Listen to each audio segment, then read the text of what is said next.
How are you today? Gimana nih kabar perusahaan atau tempat kerja kamu? Udah melakukan inovasi yang diharapkan nggak saat ini? Dan let me ask you something.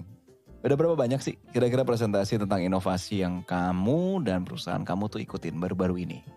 Puluhan? Atau ribuan?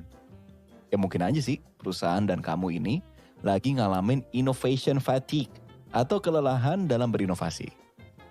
Gak jarang kita ngerasa ditipu loh sama banyaknya konsultan yang datang ke perusahaan ya. Kasih model konseptual yang gak sesuai dengan realitas bisnis. Terus pergi lagi deh. Perusahaan dan timnya ditinggalin begitu aja. Dan dibiarin ngerasa lebih ciut dari sebelumnya. Tanpa satupun ide yang akhirnya bisa mempengaruhi keuntungan dan juga pemasukan bagi perusahaan. Buku Innovation for the Fatigue, How to Build a Culture of Deep Creativity, karya Afren, bisa memberikan kita gambaran. Gimana sih perlunya kita tuh memperjuangkan konsep dan studi inovasi dalam organisasi terlebih dahulu. Lalu siapa Afren? Dia dikenal secara global sebagai pemimpin pemikiran dalam inovasi, tren, dan kreativitas.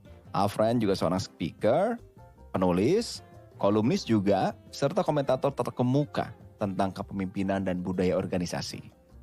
Afren saat ini jadi profesor inovasi, desain, dan manajemen di University of Southern Denmark. Penelitiannya telah menjangkau berbagai bidang dan sudah diterbitkan di jurnal akademis terkemuka serta dalam serangkaian buku terlaris.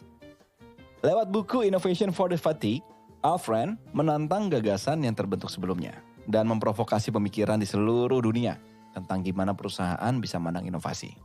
Lalu bantu kita biar bisa merinci di bagian mana sih perusahaan tuh ngelakuin kesalahan inovasi sambil mempelajari perusahaan lain yang sudah memimpin terlebih dahulu. Dengan contoh yang unik, related, dan bervariasi, Afren akan beri kita model praktis untuk mengembalikan inovasi ke jalurnya dan menanamkan perubahan dengan cepat.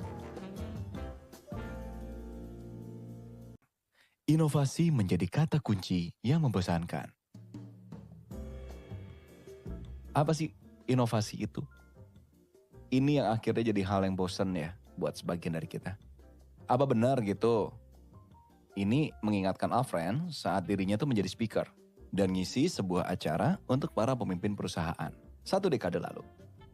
Mereka tuh ngedengerin dengan penuh perhatian dan antusias yang tulus. Dan sekarang, begitu Afren ngucapin kata inovasi, maka orang-orang tuh jadi gelisah atau jadi putus asa. Mereka bahkan bosan untuk ngedenger kata inovasi itu tadi.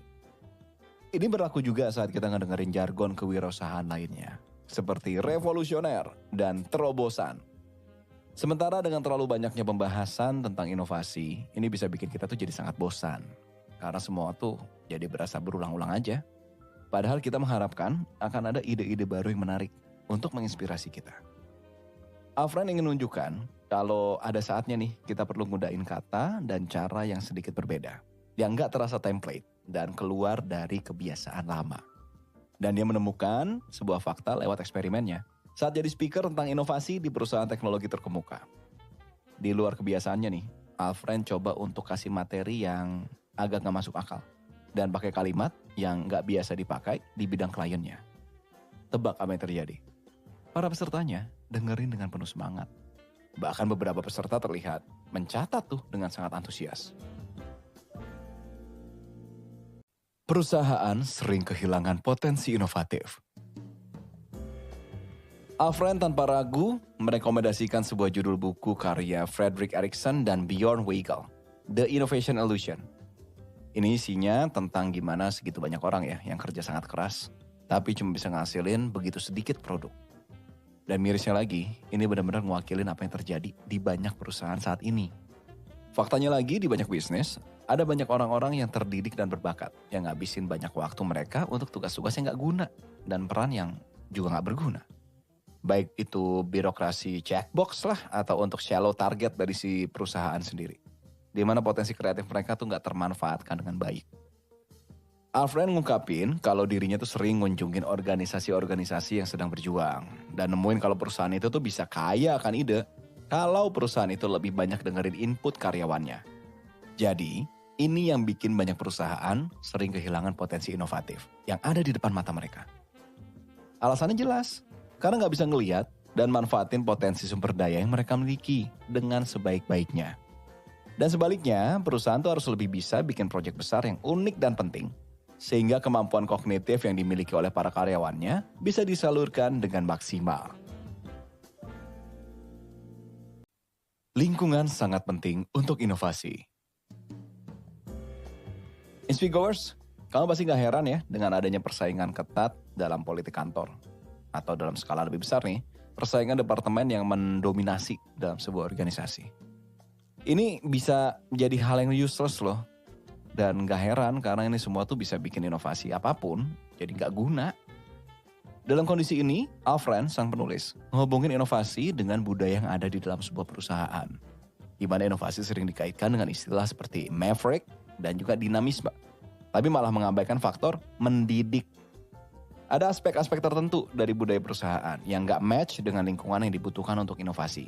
Untuk berkembang gitu. Dan ini sama sekali gak terbuka dan tidak reflektif.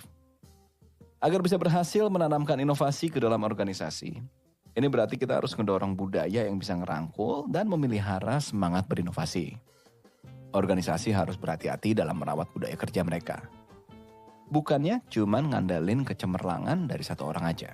Seluruh organisasi harus bisa jadi sistem pengasuhan, di mana setiap orang tuh diberikan lingkungan yang tepat untuk berinovasi. Asumsiin aja kalau kamu tuh seorang petani.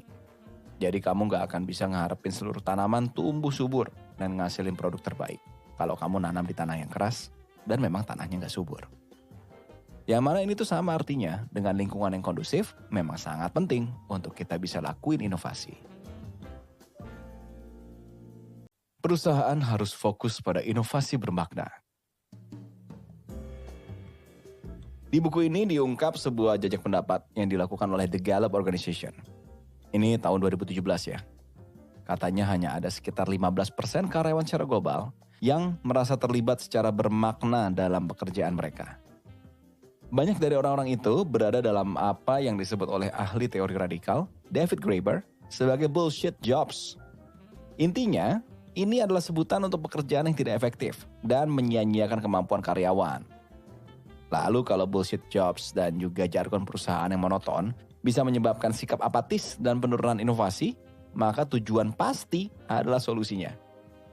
Jelas nih, kalau perusahaan tuh harus fokus sama inovasi yang bermakna untuk menuju sebuah tujuan pasti. Contohnya, satu perusahaan di Jerman namanya Anti-Germ yang didirikan di tahun 1938.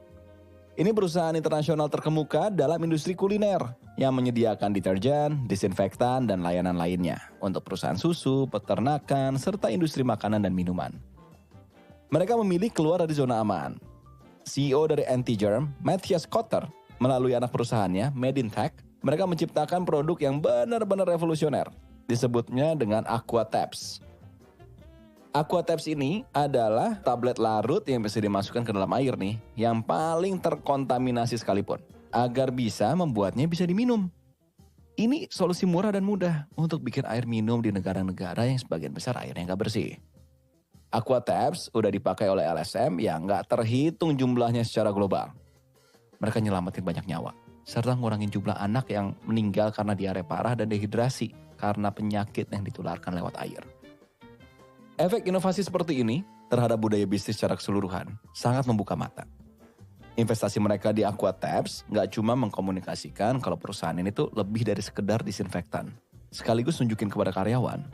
Bahkan dalam kapasitas bekerja di perusahaan disinfektan, mereka pun mampu menyelamatkan banyak nyawa.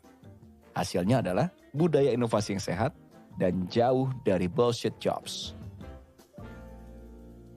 Buku Innovation for the Fatigue ini terbit tahun 2019.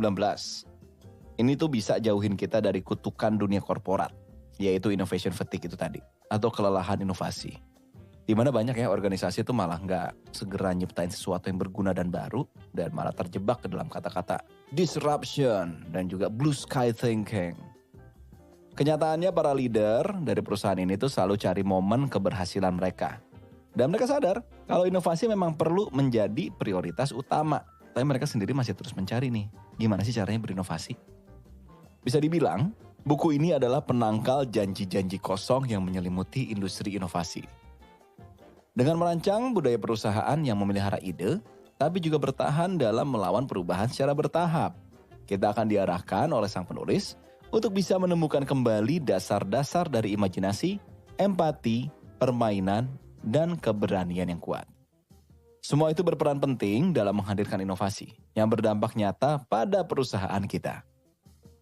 Semoga nih ide dan pengalaman dari Alfred yang dituangin dalam buku ini ya, bisa ngebuka mata siapapun yang lagi baca dan segera nemuin jalannya menuju inovasi.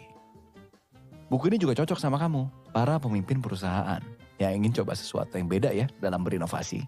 Atau siapapun kamu yang tertarik dengan dunia bisnis. Dan kamu para change makers yang ingin berinovasi di bidang baru. Selamat mencoba. Sekian dulu kesempatan aku, Dao Tobing, your Inspi host untuk nemenin kamu. Aku pamit undur diri dulu ya. Bakal ada lebih banyak buku menarik yang akan kita bahas di episode lainnya. Sampai ketemu lagi Inspi Goers.